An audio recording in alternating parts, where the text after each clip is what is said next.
男の趣味といえばネジ回しを伴うものが多いかと思うんですが、私も昔から車とかバイク、自転車とか、あとまた最近何十年ぶりにラジコンにもちょっとハマってるんですけど、とにかくネジを回す機会が多いんですよね。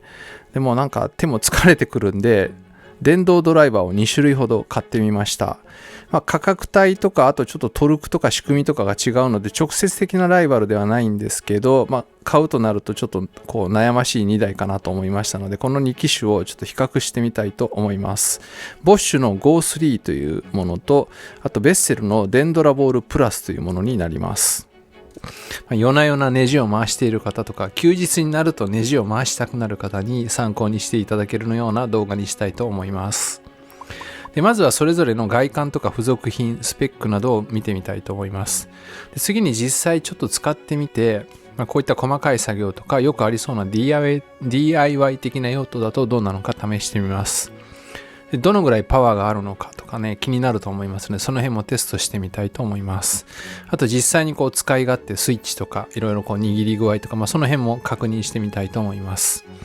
それぞれの良い点、気になる点などがあればお伝えしたいと思います。で最後に私なりの感想をお話ししたいと思います。はい。じゃあまずベッセルの方をちょっと開けてみたいと思います。ベッセル3種類あるんですけど、これデンドラボールプラスというものになります。本体と USB ケーブル、そしてマニュアル、あとはビットが1個だけついてきます。はい、でパッケージにもね、いろんなことが書いてあります。回転数は3段階、400rpm、340、280で、トルクは一番遅いのが一番弱くて、一番速いのが2ニュートンメートルになっています。メイドインジャパンです。じゃあちょっと本体を見てみたいと思います。なんか普通のドライバーのような感じですね。ベッセルのドライバー、もううちも何十本はないかな、かなりあるんですけど、これなんか近いでしょうかね。もうほんと普通のドライバーと変わらない感じです。で、これが回転させるスイッチですね。ボディはプラスチックなんですけど、かなりしっかりしてますね。ビットの取り付けはここですね。これ引っ張ってはめるタイプですね。取れません。で、ここにね、LED の照明がついています。で、ここには落下防止のケーブルを取り付けるための穴も開いています。で、ここに充電端子があります。USB-C になっています。で、最大で、対応ネジが M6 までとなっています。で、手動だと12ニュートンメートルまで耐えられるようです。本体が割れたりしないっていうことでしょうかね。12ニュートンってすごいですよね。手動でそこまでこう回すことができるという風になっています。一応ですね、ここにデンドラボールプラスの使い方と書いてあります。まず充電します。で、3段階切り替えモードを選びます。で、ビットを取り付ける。で、仮締め、早回しと書いてありますけど、仮締めを電動でして、本締めを手締めでするようにと、そういう使い方を想定しているようなことが書かれています。で、次はですね、ボッシュ GO3 を開けてみたいと思います。ボッシュ GO3 も、ボッシュ GO っていうのがあって、それがモデルチェンジして GO3 になってるようです。3ということからして3代目っていうことでしょうかね。立派なケースに入っております。本体はメイドインマレーシアですね。ビットホルダーとビット USB-C ケーブルはチャイナと書いてあります。中国製ですね。取扱説明書はちゃんと日本語になっています。キャリングケースがしっかりしたのがついてるってなかなかいいですね。ちょっと開けてみましょうか。開けるとここにビットホルダーになってるんですね。そしてこっちが本体です。いいですね。こっちはなんか本当に電動工具っていう感じがしますね。やっぱりこのベッセルのやつに比べると。これボッシュの一応 DIY シリーズではなくてプロフェッショナルという、一応プロも使えるようなスペックのものになっています。で、これが標準でついてくるビットですね。トルクスネジが3種類、そしてマイナスが2種類、プラスが3種類ついてきます。ビットを使うときに使うアダプターです。ちょっと外観見てみましょうか。ここの辺はラバーですね。サイド、この辺はプラスチックです。で、後ろもゴムっぽいゴムですね。で、後ろに USB-C の端子がついています。これが晴天逆転のスイッチです。で、これで回すことができます。で、こちらはトルクの切り替えは1、2、3、4、5、6段階プラスマックスがあるので全部で7段階できるんですが、回転数の切り替えはできません。オンかオフだけになっています。この Go3 からこの LED ライトが搭載されるようになっています。これもいいですね。やっぱ細かい作業するときね、なんか奥まったところとか絶対光欲しいですよね。おじさんだからなんですかね。昔はそんなこと思わなかったんですけど、最近なんかやっぱ明るい方がいいなって思うようになってきましたけど、どちらもライトがついていていいですね。こっちは2個ついています。明るいです。この取り付けの部分も改良されて、以前はマグネット式だったんですよね。それがこのよくあるタイプになっています。ちょっと何ていうのかわかんないんですけど、こう引っ張っといてはめるタイプです。もう取れません。で、こちらはデンドラボールと大きな違いは、例えばですけど、晴天にして押すと、わかりますかね。こう押すと回転するんですね。押すとスイッチが入る。で、逆転の方にしておくと、やはり押した時に逆転するんですね。だから、スイッチでももちろん動かせるし、こう押し付けることによってネジを回すことができる仕組みになっています。そこが結構大きな違いでしょうかね。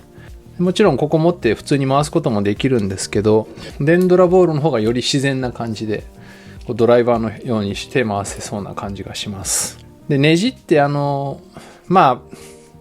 繁に回してる方だったらもうそんなこと言うまでもないと思うんですけど、回す力と押す力が7:3とかよく言われてますよね。ぐっとしっかり押さえないとネジ舐めっちゃうんで、押してスイッチが入るっていうのはそういう意味ではかなり理にかなってるのかなと思います。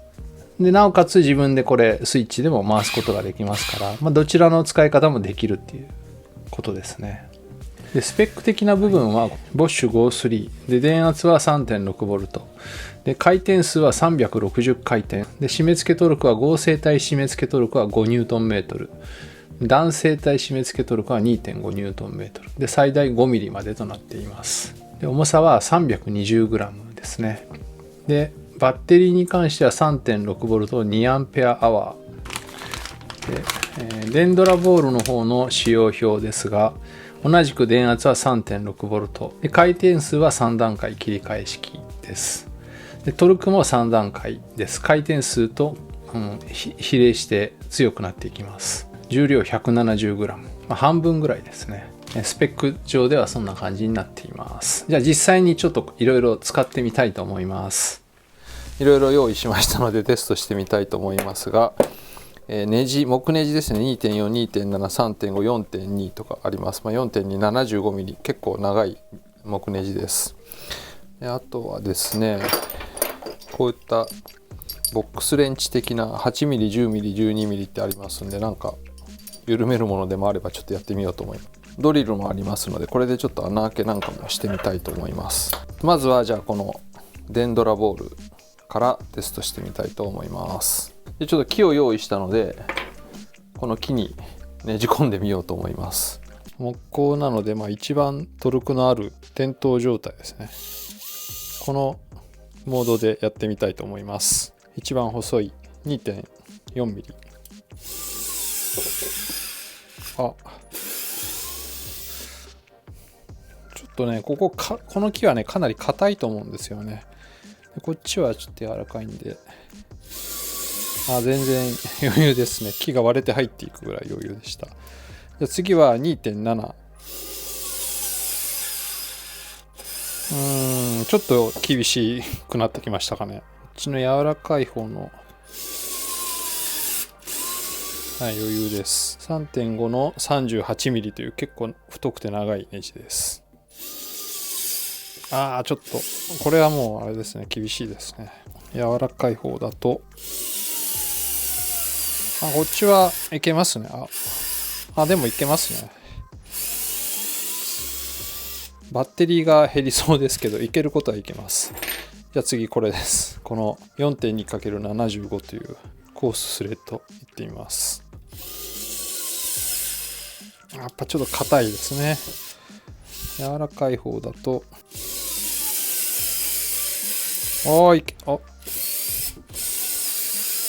いけますね。貫通してきました。すごいすごい。いけることはいけますね。あんまり実用的じゃないかもしれないですけど、数本打つぐらいならいけるかもしれないです。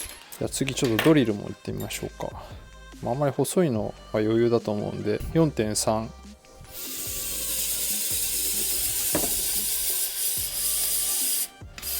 こっちちょっと木が硬いんですけど、でもなんとなくはきますけど、そうですね、こっちの木でいってみましょうか。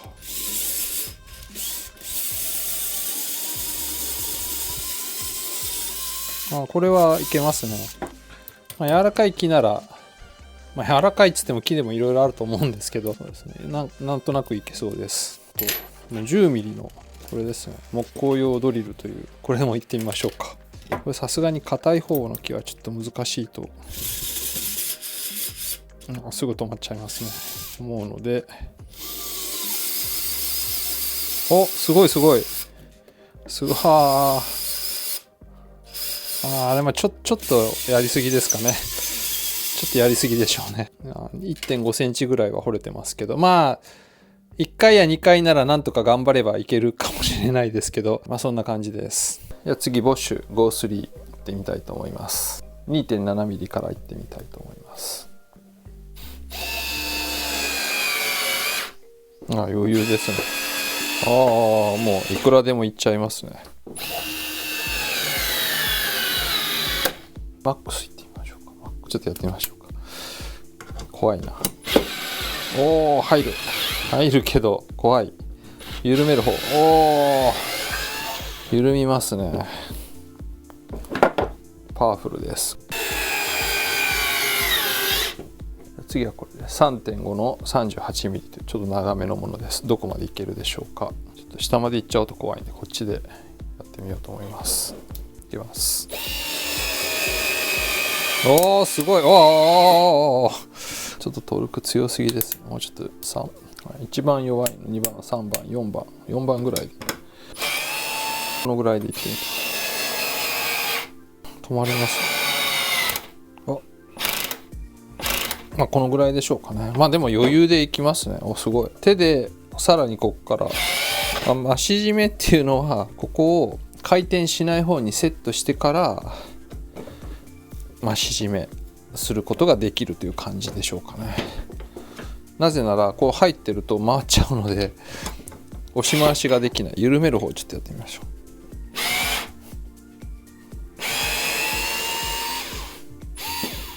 4.275 ミリちょっとやってみましょう。すごい。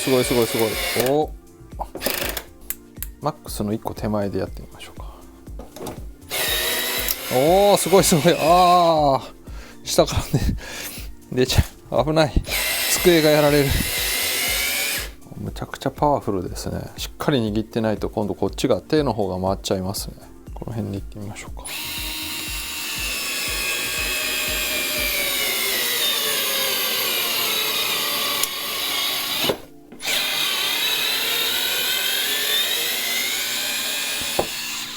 あんまりトルクがかかると一瞬安全装置みたいなのが働いて止まるような感じなのかなと思います。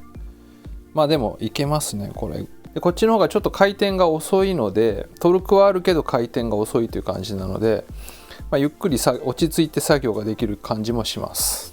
じゃあ今度ボッシュに、ドリルつけてみたいと思いますが、ボッシュのこの押し回し式がドリルの時にどういう風に、なるのか、ちょっと使用感を試してみたいと思います。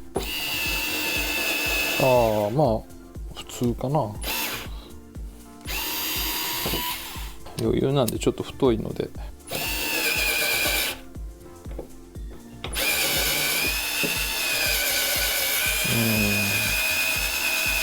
今ほとんど押してないんですけど回るんですよね。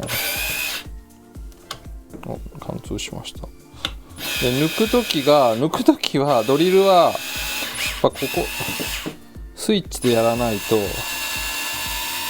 押してると抜けないしって感じですね。抜く時はこのスイッチで抜くという感じでしょうか。ドリルを押してたら刃が抜けないので、そうですね、まあ別にスイッチでやればいいことかと思います。じゃあボッシュもこの 10mm 木工ドリル試してみたいと思います。ちょっとマックスでいってみましょうか。怖いけど。やっぱりこの硬い木はなかなか厳しいですね。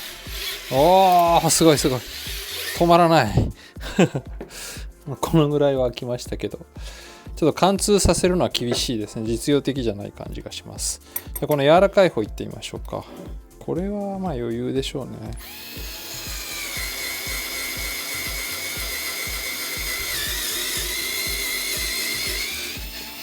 余裕ですね。この柔らかい方の木だとね。こっちの硬い木はなかなか厳しいですね。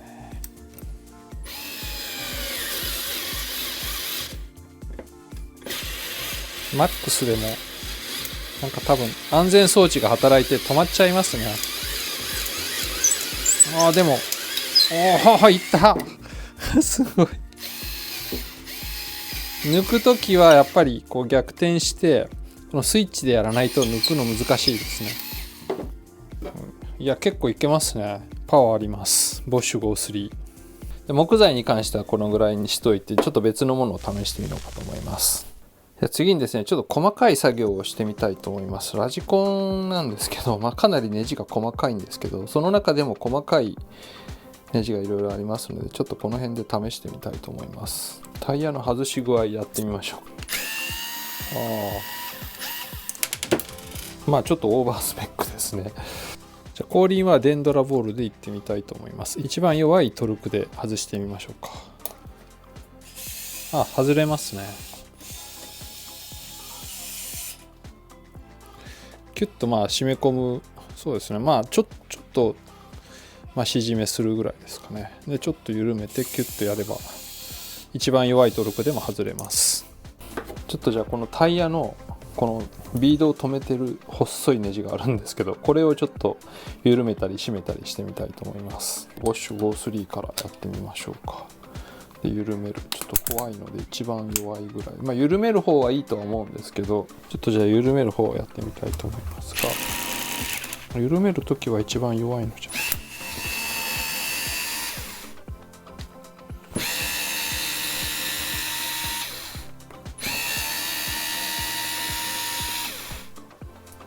こんな感じです。余裕ですよね。当たり前ですけど、一番弱いトルクで締めてみましょうか。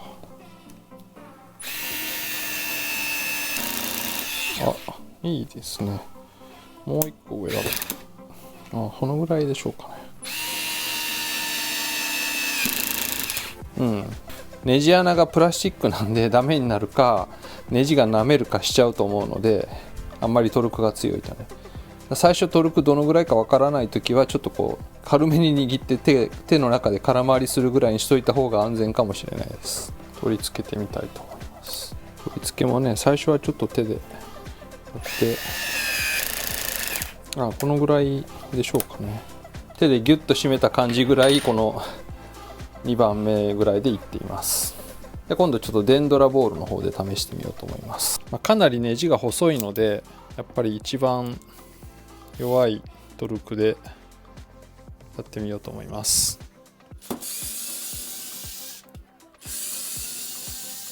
いいですね。非常にこういう繊細な作業もやりやすいです。じゃちょっと締めてみましょうか。これクラッチがないので、クラッチっていうかカチカチカチっていうのがないので、やっぱ最後は手で締めないとちょっと怖いですね。ネジ山がダメになるか、ネジの頭がなめっちゃうか。このスイッチがここにあって瞬時に晴天逆転が切り替えれるので、これはかなり便利ですね。Go3 で、この辺ですよね。こういうところ持って作業してると逆転から晴天に切り替えるのをいちいちこうずらす必要があります。ただ GO3 はこのトルクかなり弱い方に設定しておけば、こういうふうにまあ均一なトルクで、一番弱いのでもいいかも、締めれるのはいいかなとは思います。そうですね、まあ一長一短ですね、やっぱりね。はい、今度は車をちょっとやってみようと思います。車もね、なんていうんですかね、普通の手動でやることが多いと思うんですけど、だらだらネジを回し続けるような作業には電動も使えるとは思うんですけど、最近こうパチンパチンって止めるやつが多いんですけど、これ古いジムニーなんで結構ネジが使われてるんで、そういった作業に多少は使えるのか試してみたいと思います。今インタークーラーのこのカバー、こういうのはそんなにトルクかかってないと思うんでちょっと緩めてみようと思いますが、まずじゃあボッシュ GO3 っていうか、こういうのはボッシュ GO3 の方がいいとは思うんですけど、一番大きなビットでこういうネジが緩むのかやってみたいと思います。回りませんね、全然ね。じゃあちょっとこういうのやってみましょうか。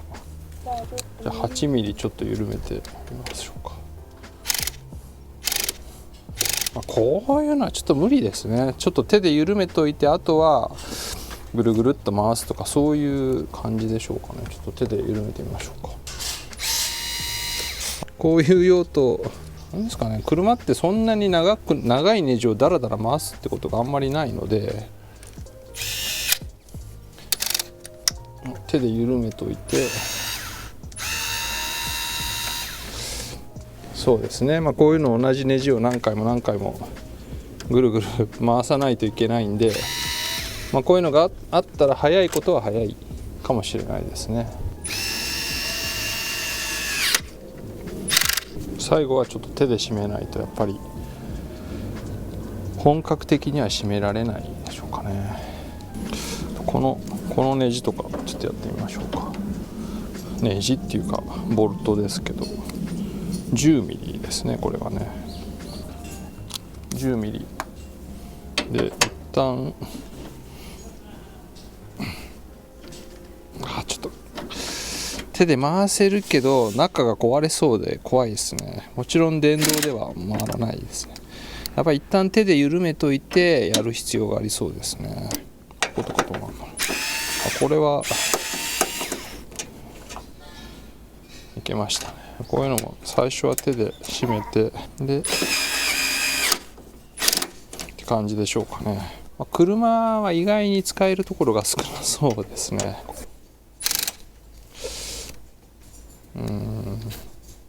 わかりますかね。思いっきりトルクかけると結構ここがねじれますね。こういうちょっとあれですね、スペックが足りないというか、こういう作業にはあまりハードには使える感じはしないですね。ちょっとした電装品を取り付けるとか、そういうのだったらいいとは思うんですけど、そんなん手も疲れるほどじゃないですからね。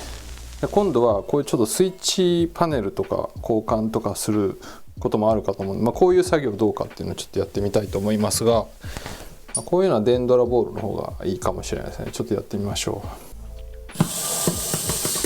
う。いいですね、楽ですね。こんな短いネジなんでね、手で回しても知れてるんですけどですね。じゃあちょっと手回しでちょっと最初は手で回してグッと、今回っちゃいましたけど、こんな感じでしょうかね。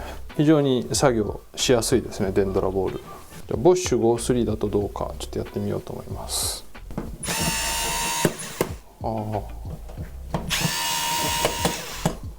そうですね、普通にこれ手だと結構疲れるんで、こういうのはいいですね。このぐらいでしょうかね。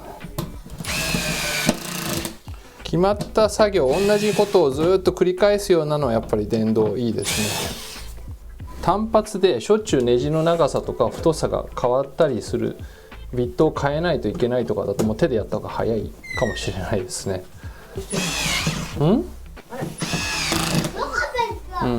ちょっと締めすぎでしょうかね。なかなかこうスイートスポットを見つけるのが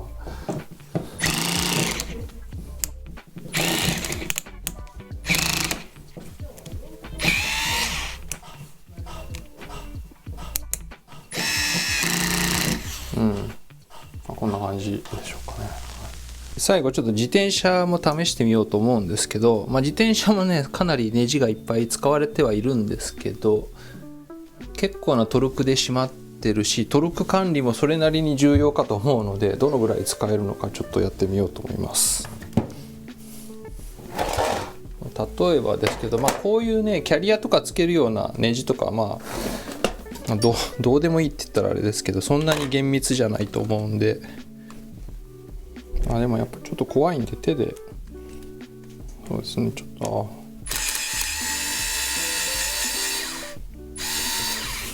そうですね、こういうのは手で回すと結構時間かかりますけど、でもやっぱ締め始めは必ず手が必要ですね、手動が。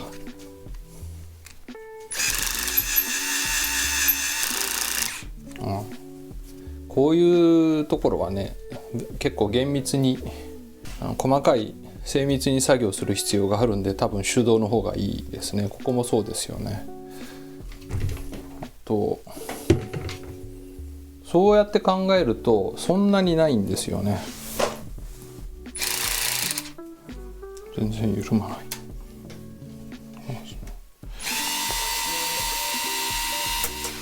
これでこういうのはそうですね、早いといえば早いですけど、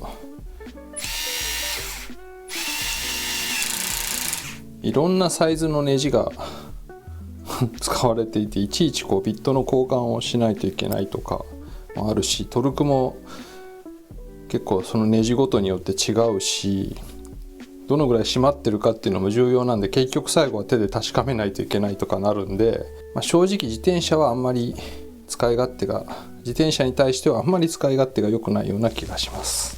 という感じでしたが、いかがだったでしょうか。私が使う状況に合わせていくつかテストしてみたので、皆さんの場合にどの程度当てはまるかっていうのはちょっとよくわからないんですけど、どっちもやっぱりね一長一短がありますよね。向き不向きがしっかりとあります。